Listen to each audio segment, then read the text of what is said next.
Hello मेरे प्यारे बच्चों, जैसा कि अब class 12th new session start होने जा रहा है 26-27 सेशन। तो उस सेशन को देखते हुए अब हम क्लास 12th का एक प्रॉपर प्लानिंग के साथ from very first chapter two last हम शुरू करेंगे क्लास 12th का टॉपिक, है ना। और क्लास 11th का भी स्टार्ट होगा। ऑलरेडी हमने ट्रिग्नोमेट्री कंप्लीट कर चुके हैं और भी कुछ बचा हुआ है क्वेश्चंस पार्ट, उसको भी कंप्लीट करना है ट्रिग्नोमेट्री के लिए, ठीक है। क्लास 11th के लिए, 12th के लिए भी इम्पोर्टेंट चैप्टर है। क्योंकि आज का हमारा टॉपिक है क्लास 12th का रिलेशंस एंड फंक्शन, जो कि हमारा पहला चैप्टर है और इसको बहुत अच्छे से समझने का प्रयास करेंगे, ठीक है। अब देखिए, रिलेशन का मतलब क्या समझते हैं। देखिए, रिलेशन पढ़ने से पहले हम लोगों को सेट के बारे में पढ़ना होता है, सेट की जानकारी रखना होता है। जब तक सेट नहीं जानेंगे आप रिलेशन नहीं समझ पाएंगे। तो हम मोटा मोटी 11th क्लास के बच्चों को तो पता ही है, जो 12th में जा रहे हैं उनको इस बात का पता है कि सेट आखिर होता क्या है, a well defined collection of objects. अब देखिए, अगर हम ये कहें कि दो सेट है हमारे पास 1 और 2, और एक सेट है B 3 और 4, हमसे बोला है कि आप इसका कार्टेशियन प्रोडक्ट डेवलप कीजिए। कार्टेशियन प्रोडक्ट, अब कार्टेशियन प्रोडक्ट क्या होता है कि 1 3 4 के साथ एक ऑर्डर्ड पेयर डेवलप किया, 2 3 और 2 4, यानी जितना भी ऑर्डर्ड पेयर पॉसिबल है, इसको ऑर्डर्ड पेयर बोलते हैं, है ना। जितना भी ऑर्डर्ड पेयर पॉसिबल है वो सारा आप लिख लीजिए, तो ये बन जाता है कार्टेशियन प्रोडक्ट ए और बी का, ए एंड बी का। अब रिलेशन क्या कहता है। देखिए, रिलेशन कहता है कि जब आपके सामने दो नॉन एम्प्टी सेट है, if two sets A and B are non-empty, दोनों क्या है, नॉन एम्प्टी सेट है। क्लियर है। if two sets A and B are non-empty, then the subset of the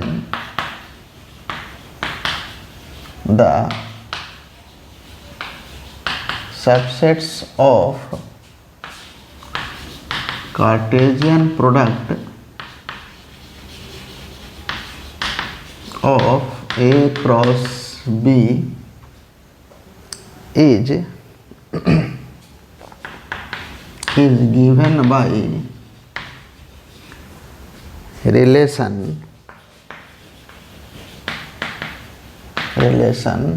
R under some given conditions। अब देखिए, एक important चीज़ क्या है इसमें, समझने लायक बातें ये है कि मान लीजिए कि आप एक कार्टेशियन प्रोडक्ट बना दिए, जितना ऑल पॉसिबल ऑर्डर्ड पेयर है सब हम लिख लिए। तो रिलेशन क्या होता है, subset of Cartesian product of this. ये रिलेशन का इतना ही डेफिनेशन हुआ, ठीक है। ये डेफिनेशन हुआ रिलेशन का, जिसको हम सिंबॉलिकली डिनोट करते हैं R। ये सबसेट हो गया और equal to A cross B। ये है रिलेशन का डेफिनेशन सिंबॉलिकली। क्लियर है। अब ये जो रिलेशन डेवलप होता है, यहाँ जो ऑर्डर्ड पेयर डेवलप होगा A और B के बीच में, जिसको हम रिलेशन कह रहे हैं, वो कहीं ना कहीं कुछ ना कुछ कंडीशन ज़रूर गिवन होगा। जब तक ये कंडीशन गिवन नहीं होगा आप रिलेशन डेवलप नहीं कर सकते हैं। जैसे हम कह रहे हैं कि रिलेशन का मतलब होता क्या है। जैसे कि मान लीजिए कि एक कोई पर्सन है ए, ठीक है। ए मान लीजिए कोई पर्सन हमें नाम लिख दिए कि पप्पू है ना। पप्पूज फादर इज मधुला, ठीक है, यानी पप्पू के पिता कौन है? मधुला।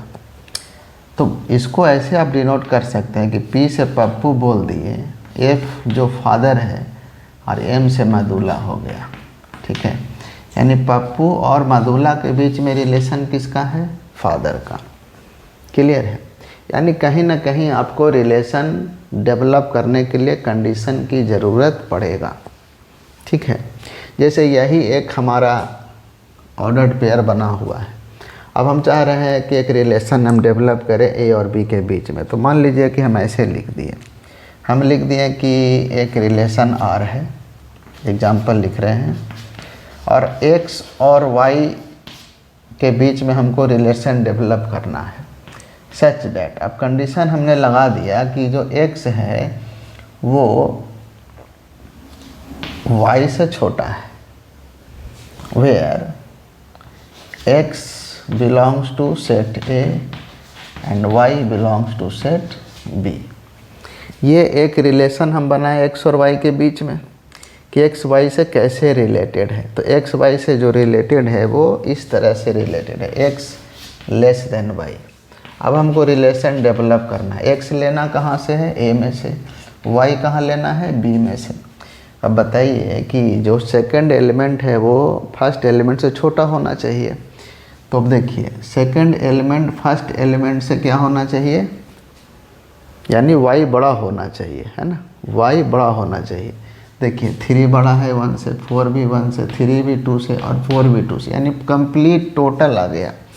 यानी 1 3 1 4 2 3 और 2 4, ये सारा जो ऑर्डर्ड पेयर है इसको फुलफिल कर रहा है।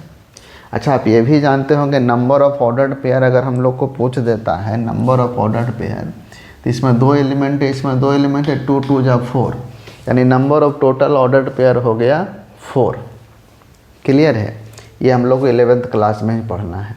अब जितना यहाँ ऑर्डर्ड पेयर बना है वो इस कंडीशन को फुलफिल कर रहा है, यानी ये वाला जो एलिमेंट है वो इससे बड़ा होना चाहिए। देखिए 3 1 से बड़ा है, 4 1 से बड़ा, 3 भी 2 से बड़ा, 4 भी 2 से बड़ा, यानी इसको ये कंप्लीट ऑर्डर पेयर जो यहाँ है वो इसको फुलफिल कर रहा है।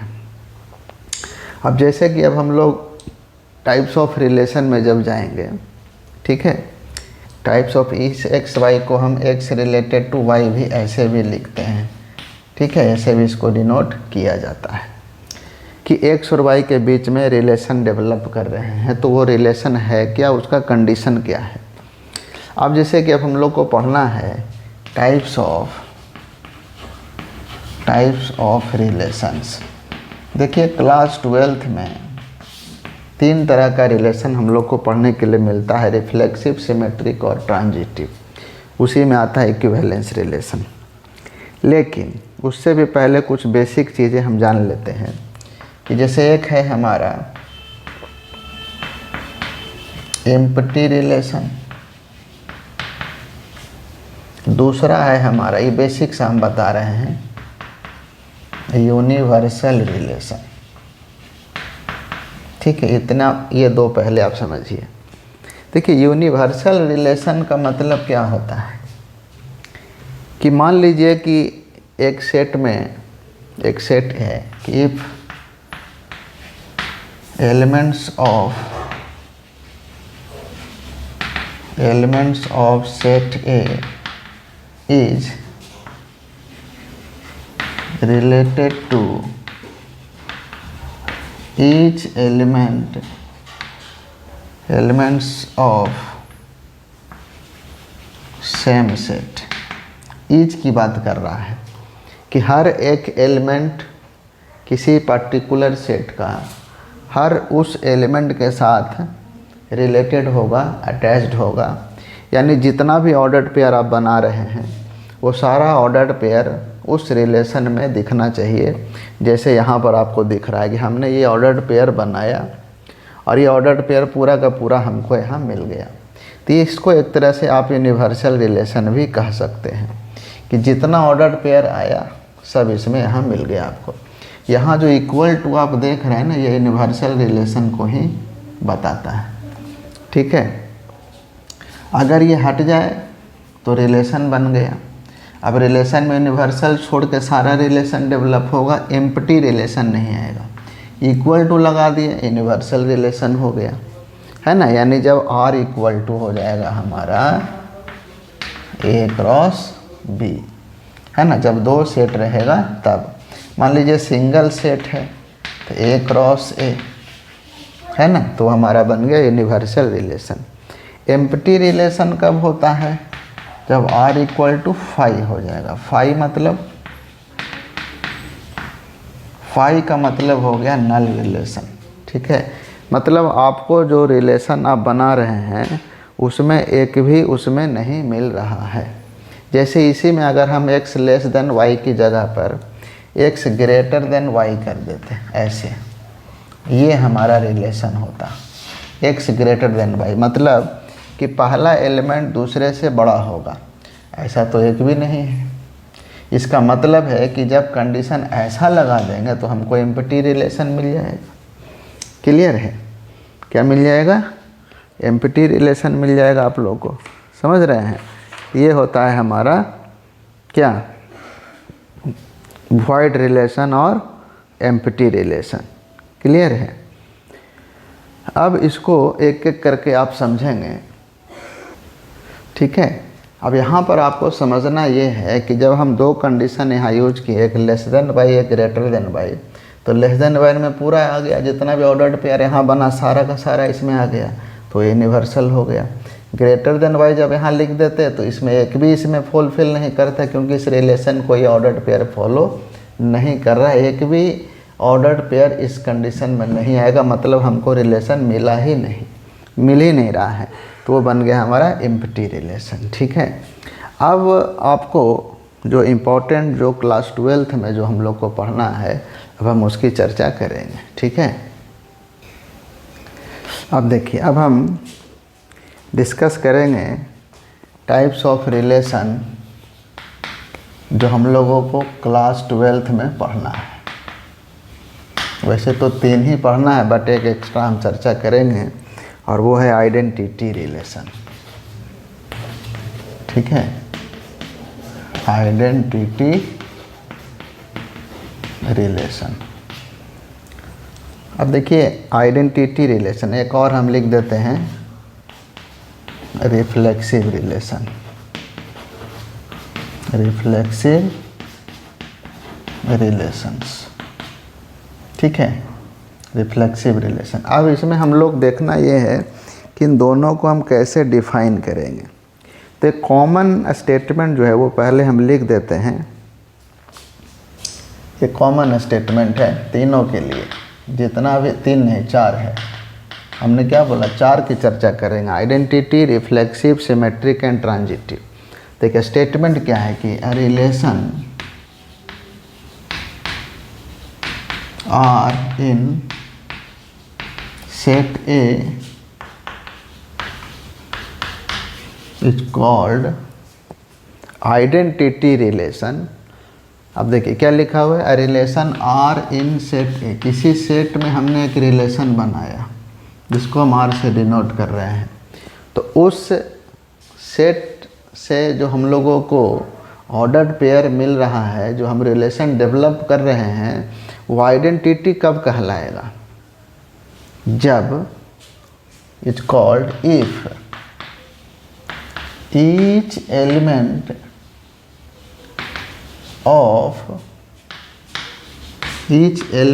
Of set A is related to itself only, related to itself only। अब इसका मीनिंग क्या हो गया? अब देखिए, जैसे इसमें होगा क्या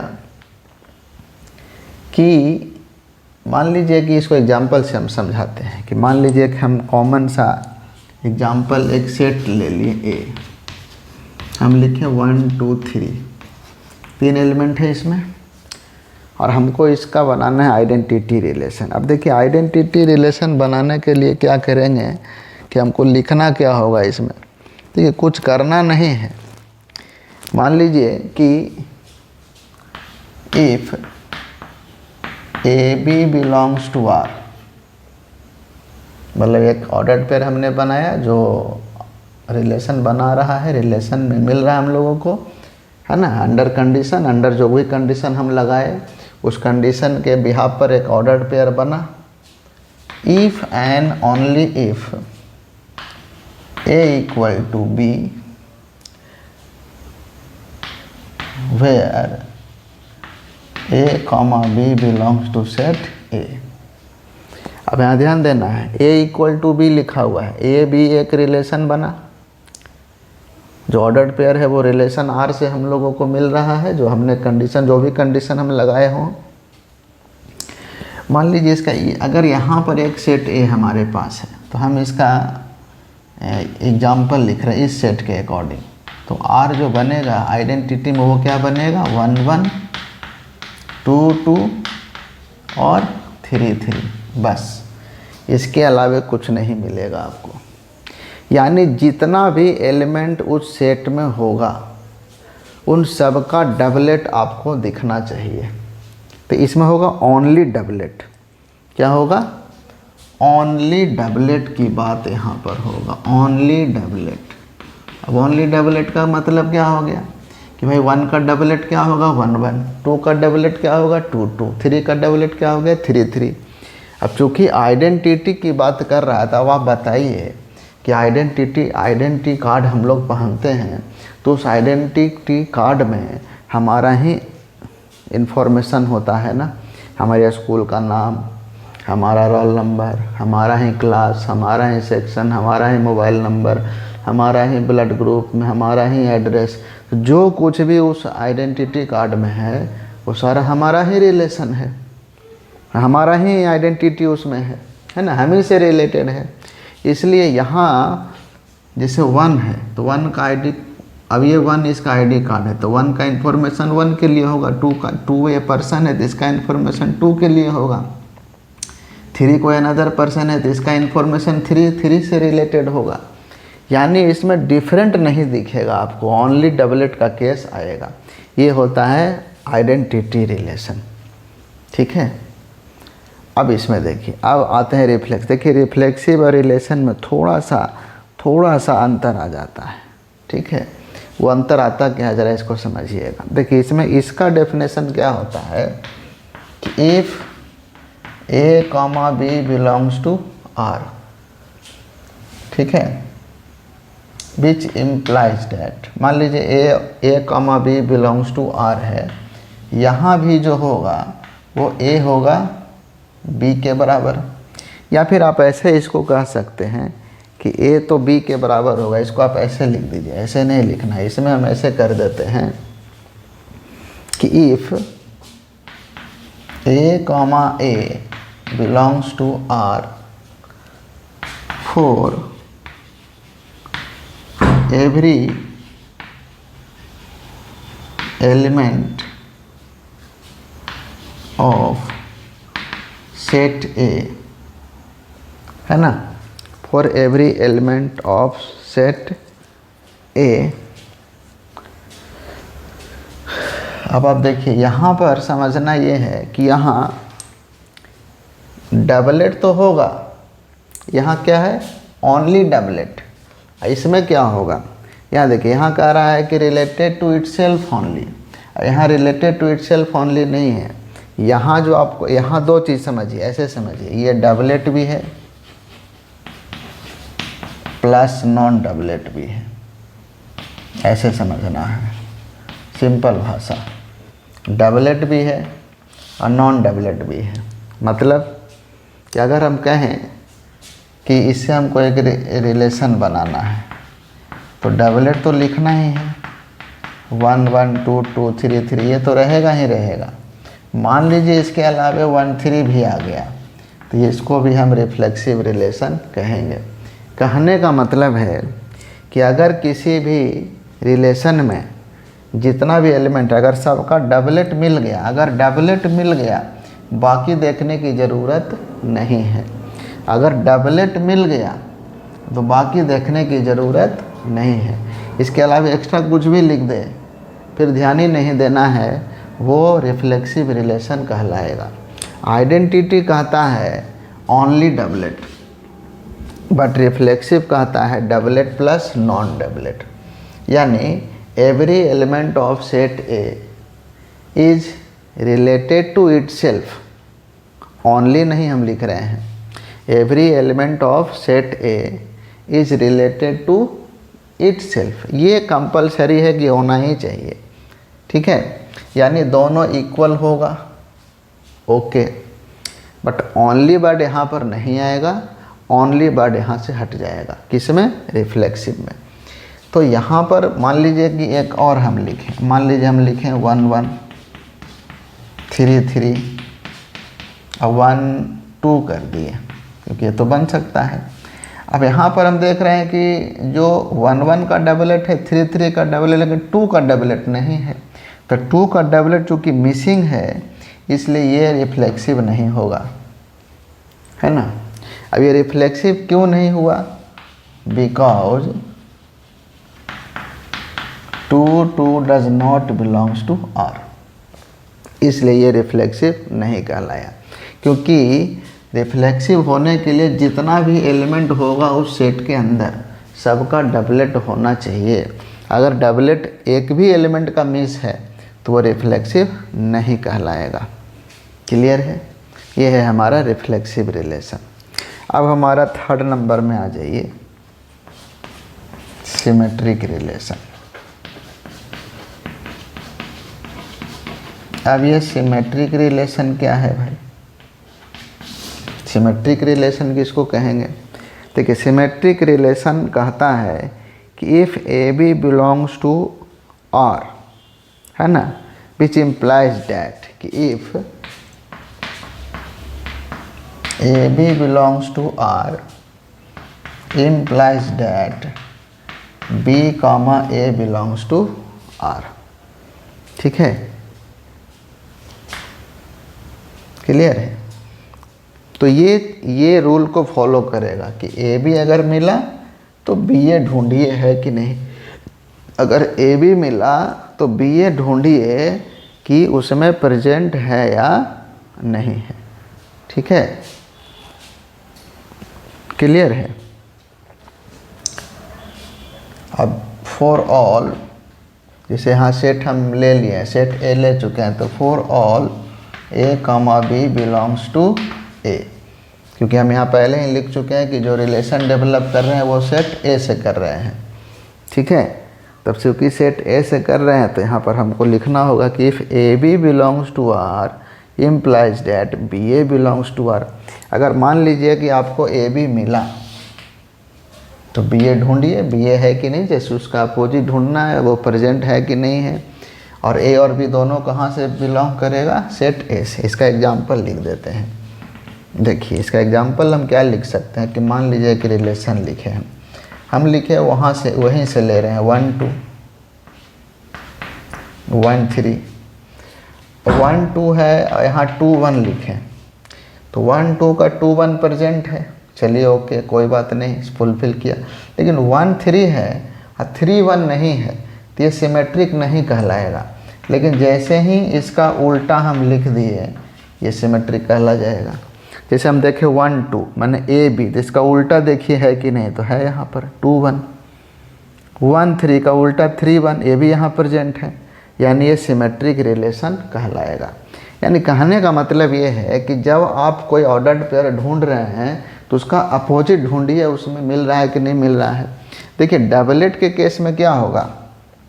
डबलेट के केस में वो ऑटोमेटिकली सिमेट्रिक हो जाएगा। अगर वो आइडेंटिटी है तो रिफ्लेक्सिव भी होगा, सिमेट्रिक भी होगा और ट्रांजिटिव भी होगा। वो तो बात की बात करेंगे ट्रांजिटिव, क्योंकि 1 1 का उल्टा 1 1 प्रेजेंट है, 2 2 का 2 2 प्रेजेंट है, 3 3 का 3 3 प्रेजेंट है। 2 बार ऑर्डर्ड पेयर लिखने की ज़रूरत नहीं है। ठीक है ना? अब यहाँ देखिए, यही इसी एग्जाम्पल को देखिए, ये रिफ्लेक्सिव है क्योंकि सारे एलिमेंट का डबलेट प्रेजेंट है, लेकिन 1 3 अब यहाँ तक तो हमको चेक कर ले। अगर सिमेट्रिक चेक करना होगा इसको तो 1 1 का उल्टा 1 1 2 2 का, चलिए यहाँ तक ओके है, डबलेट को चेक करने की ज़रूरत ही नहीं है। अब आया 1 3 में, 1 3 का उल्टा 3 1, इसमें नहीं है, इसका मतलब ये सिमेट्रिक नहीं होगा, नॉट सिमेट्रिक। ये रिफ्लेक्सिव है बट ये सिमेट्रिक नहीं है। क्यों नहीं आप समझ रहे हैं? बिकॉज ऑफ कि यहाँ पर जो 3 1 है वो रिलेशन में प्रेजेंट नहीं है। अगर वो होता तो हो जाता हमारा सिमेट्रिक रिलेशन। यही है सिमेट्रिक रिलेशन। सिमेट्रिक रिलेशन को मोटा मोटी आप यही समझिए कि जो भी ऑर्डर्ड पेयर आपको मिला उसका उल्टा मिल रहा है कि नहीं मिल रहा है, जस्ट अपोजिट, रिवर्स पोर्शन। ठीक है, तो इसको हम लोग कहते हैं सिमेट्रिक रिलेशन। चलिए अब हम आते हैं ट्रांजिटिव रिलेशन में। अब देखेंगे अब ट्रांजिटिव रिलेशन क्या कहता है। स्टेटमेंट क्या है इसका? Relation R in set A is called transitive relation if a b belongs to R, a b belongs to R and b c belongs to R. मैंने ए बी है, b पर end हुआ, अब B से शुरू हुआ, यानी दो ऑर्डर्ड पेयर है, एक बी पर एंड हुआ, एक बी से शुरू हुआ। तो a b belongs to R, b c belongs to R, तो आपको ए सी ढूंढना कंपलसरी है। मैंने अभी इम्प्लाइज डेट के बाद जो कंडीशन लिखा होता है ना वही मेन होता है, वो आपको ढूंढना पड़ेगा। ये दो मान लीजिए दिख गया, तीसरा ढूंढिए, ए सी मतलब फर्स्ट लास्ट ढूंढना पड़ेगा। ठीक है, तो हम उसको ट्रांजिटिव रिलेशन कहेंगे। मान लीजिए दूसरा कंडीशन है कि if a b belongs to R, यानी ए बी मिला बट बी सी नहीं मिला, मैंने बी पर एंड हुआ, अब बी से शुरू होने वाला एक भी ऑर्डर्ड पेयर नहीं है, तो इस ऑर्डर्ड पेयर को हम ट्रांजिटिव रिलेशन कहेंगे। और ये बहुत इंपॉर्टेंट है, ये शायद ही कोई बताता होगा, इसकी डिस्कशन बहुत कम होता है, बुक में भी नहीं लिखा रहता है स्पेशली, बट आपको ये जानना होगा कि अगर ए बी है बी सी नहीं है तब वो ट्रांजिटिव रिलेशन कहलाएगा। इसको दिमाग में रख लेना है। थर्ड में आते हैं, if a b belongs to R and b c belongs to are.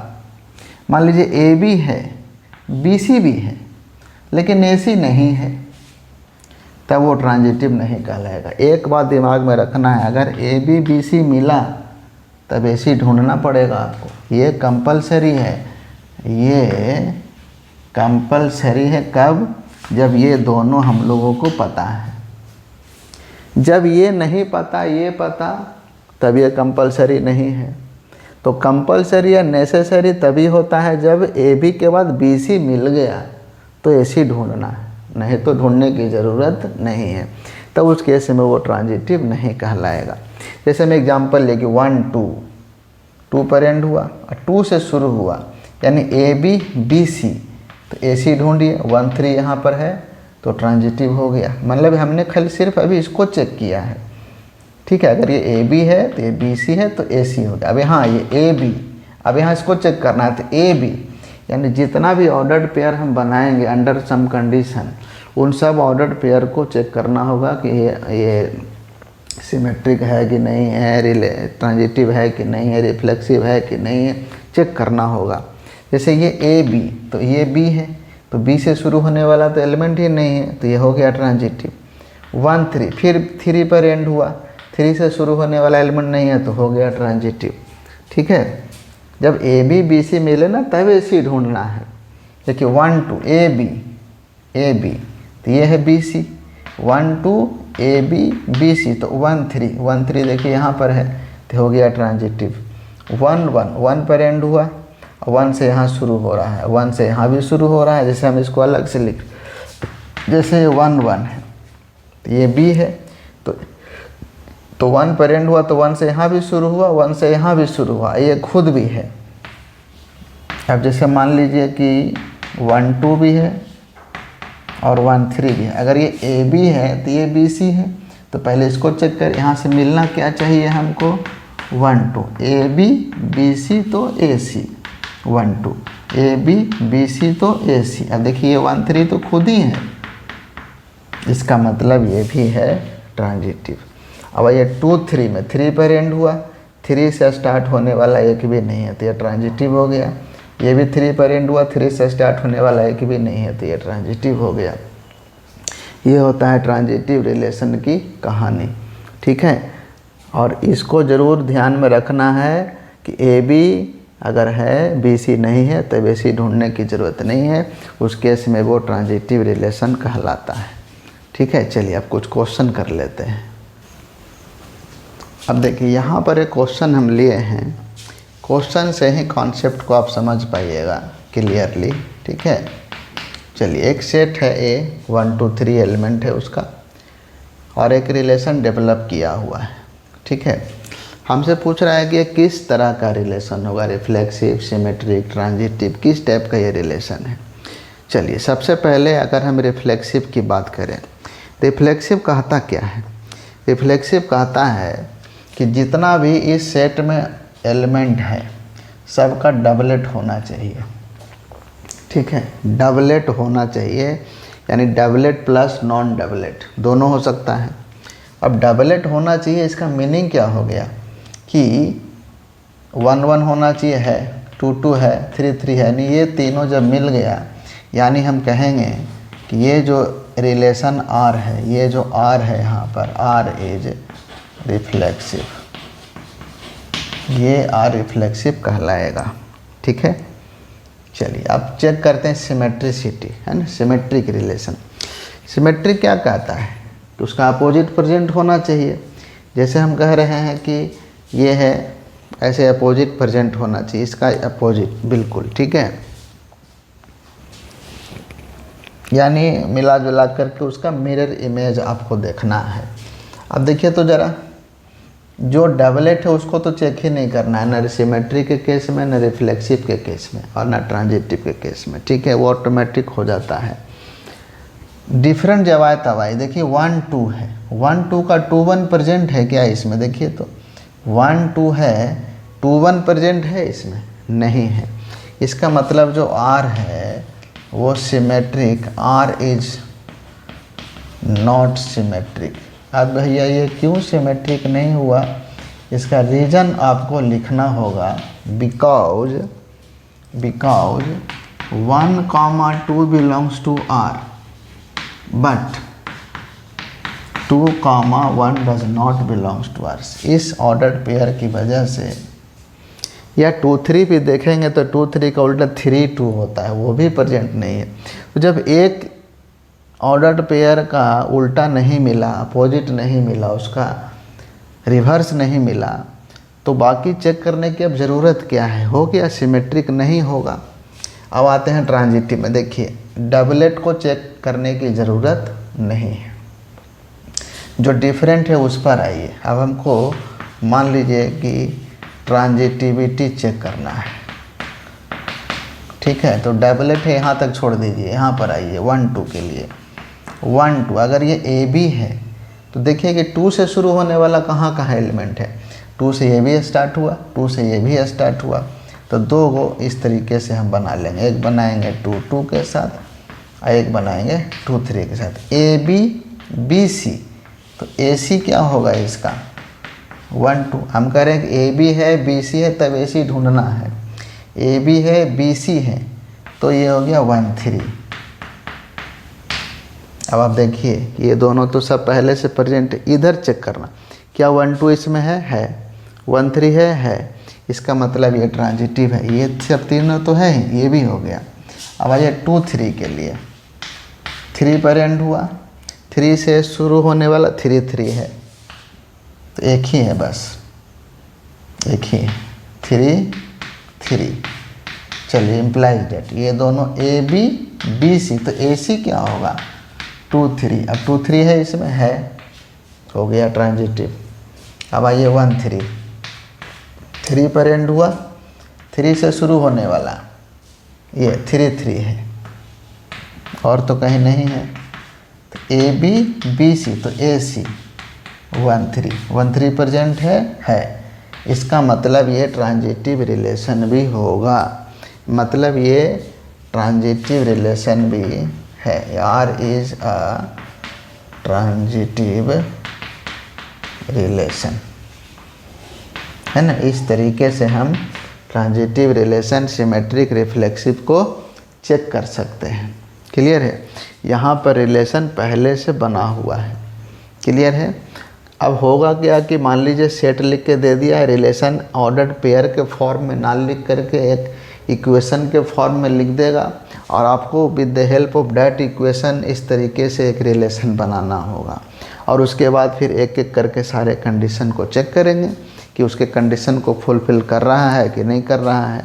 नहीं कर रहा है तो नहीं होगा, और कर रहा है तो होगा। ठीक है। अब देखिए ये एक क्वेश्चन है। इसके पहले वाले क्वेश्चन में क्या था कि एक सेट दिया था और रिलेशन ऑलरेडी डेवलप किया हुआ था पहले से, है ना। यहाँ पर इस क्वेश्चन को देखिए ज़रा, इस क्वेश्चन को ध्यान से देखना है। यहाँ ये एनसीईआरटी का सवाल है। हम एनसीईआरटी का सारा क्वेश्चन करेंगे, एग्जाम्पलर भी साथ साथ करेंगे, एनसीईआरटी भी करेंगे और एग्जाम्पलर का भी प्रॉब्लम करेंगे, क्योंकि एग्जाम्पलर का प्रॉब्लम डायरेक्ट आता है एग्जाम में। एक रिलेशन आर है in the set N, natural number का सेट है वो, है ना।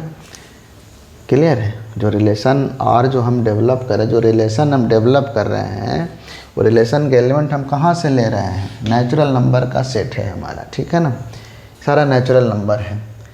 आर जो डेवलप हो रहा है, यानी जो रिलेशन हम बना रहे हैं एक्स और वाई के बीच में, जो रिलेशन हम डेवलप कर रहे हैं, उसका ये कंडीशन है कि वाई जो है वो x+5 है, यानी y जो है वो x+5 है, यानी x जो भी है उसमें 5 ऐड कर देंगे तो y मिले। x के लिए कंडीशन क्या लिया है, <4। अब चूंकि ये नेचुरल नंबर का सेट है तो x और y दोनों नेचुरल नंबर होगा, यानी टेक यहाँ से x हम क्या क्या लेंगे 1, 2 और 3, बस इतना ही ले सकते हैं क्योंकि यहाँ लिखा है <4। अब देखिए रिलेशन बनाइए कंडीशन के हिसाब से। x जब 1 पुट, जैसे 1 पुट किए तो y क्या आएगा 1 पर 5 + 1 6, 2 पुट करेंगे तो 7 और 3 पुट करेंगे तो 8। ये हमारा हो गया रिलेशन, बन गया। अब according to this condition and this condition यही ऑर्डर्ड पेयर बनेगा, यही रिलेशन बनेगा x और y के बीच में। ठीक है। अब हमको चेक करना है कि रिफ्लेक्सिव है, सिमेट्रिक है, ट्रांजिटिव है। देखिए रिफ्लेक्सिव क्या कहता है कि जैसे एक सेट जो बना हुआ है, मान लीजिए एक सेट है, नेचुरल नंबर का सेट है, इसका मतलब है कि 1, 2, 3, 4, ये तो इनफाइनाइट है, ये तो कहाँ तक जाएगा, इनफाइनाइट है ये। अब आप बताइए कि 1, 6, 2, 7 और 3, 8, ठीक है। तो सारे एलिमेंट का डबलेट होना चाहिए था, डबलेट तो प्रेजेंट ही नहीं है। तो रिफ्लेक्सिव के लिए डबलेट देखना है आपको, डबलेट तो है ही नहीं, सब डिफरेंट डिफरेंट है। इसका मतलब कि ये रिफ्लेक्सिव नहीं होगा। क्यों नहीं होगा, क्योंकि no doublets. No doublets means कि जितना भी एलिमेंट है सबका डबलेट प्रेजेंट होना चाहिए था, जो कि नहीं है, इसलिए ये रिफ्लेक्सिव नहीं होगा। अब सिमेट्री की बात करते हैं। देखिए 1, 6 है, 6, 1 नहीं है, यानी 1, 6 है बट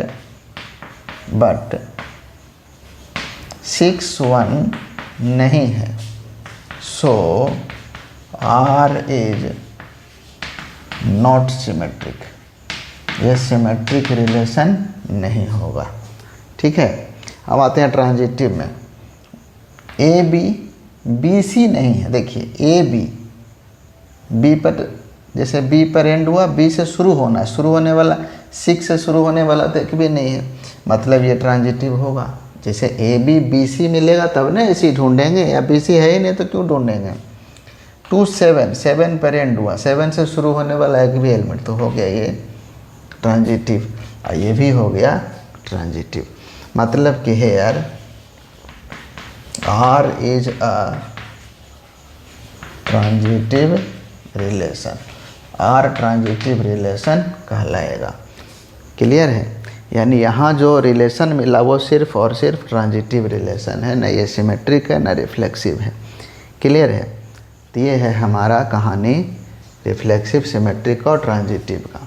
मान लीजिए कि एक ऐसा रिलेशन डेवलप हो जिसमें वो रिफ्लेक्सिव भी हो, सिमेट्रिक भी हो और ट्रांजिटिव भी हो, तो उसको इक्विवेलेंस रिलेशन बोलते हैं। देखिए, इक्विवेलेंस रिलेशन।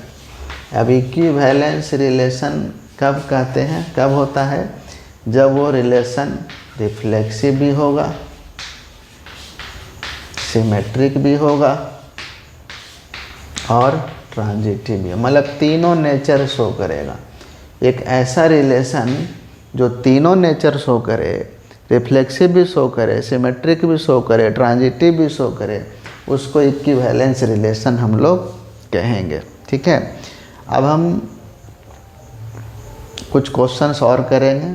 ठीक है, तो हमारा कॉन्सेप्ट और क्लियर होगा। एनसीईआरटी का सवाल करेंगे, एग्जाम्पलर का सवाल करेंगे। और एक इम्पॉर्टेंट बात है, डोमेन रेंज तो आप लोग जानते ही होंगे कि जो भी रिलेशन यहाँ डेवलप हुआ है, तो रिलेशन डेवलप होने के बाद जो सेट का जो फर्स्ट एलिमेंट होगा, यानी हमको अगर डोमेन लिखना है इस रिलेशन का, तो हो जाएगा 1 2 3। और अगर हमको रेंज लिखना है तो हो जाएगा 6 7 और 8। यानी जो सेकंड एलिमेंट होगा वो रेंज बन जाएगा और जो फर्स्ट एलिमेंट होगा वो डोमेन बन जाएगा। एक होता है कोडोमेन। कोडोमेन उसको कहते हैं कि जो रेंज है हमारा वो ले कहाँ से रहे हैं। तो चूँकि यही नेचुरल नंबर हम ले रहे हैं दोनों के केस में, तो कोडोमेन इसको कहते हैं। कोडोमेन होता क्या है? रेंज क्या होता है? Range is the subset of codomain. जो सेकंड सेट होता है हमारा, सेकंड सेट का जितना भी एलिमेंट होगा वो हमारा होगा कोडोमेन। ठीक है, बट उस सेट में से जो एलिमेंट हम लोगों को मिल रहा है, जैसे हम कह रहे हैं कि सेकंड एलिमेंट जो है वो ले कहाँ से रहे हैं, इसी नेचुरल नंबर से ले रहे हैं। तो जो कि इसमें से ले रहे हैं, इसलिए ये हमारा हो गया कोडोमेन। और जो मिला, जो अकॉर्डिंग टू कंडीशन हम लोग को एलिमेंट मिला, यही ना मिला। नेचुरल नंबर इतना ही थोड़ी होता है, तो 1 से शुरू होता है इन्फिनिट तक, बट मिला तो सिर्फ यही। तो जो मिला वो रेंज, और जिसमें से ले रहे हैं वो हो गया कोडोमेन। ठीक है, यानी इसका जो कोडोमेन है, इसका जो कोडोमेन होगा वो हो जाएगा नेचुरल नंबर। क्लियर है? यही होता है हमारा कहानी रिलेशन के पहले टॉपिक का। अब इसमें हम कुछ फार्मूला भी बताएंगे। नंबर ऑफ आपका आ जाएगा रिफ्लेक्सिव रिलेशन, सिमेट्रिक रिलेशन। तो इस पर कुछ फार्मूला डेवलप हम करेंगे, कल बताएंगे इसके बारे में। ठीक है, नेक्स्ट क्लास में। तो आज आपको कैसा लगा इसको देखिए, समझिए, कमेंट कीजिए, लाइक्स कीजिए। नहीं मन करता है कुछ मत कीजिए, कोई दिक्कत नहीं है। हमारा काम ईमानदारी से पढ़ाना है, आप पढ़िए, समझिए। ठीक है, चलिए, थैंक यू वेरी मच।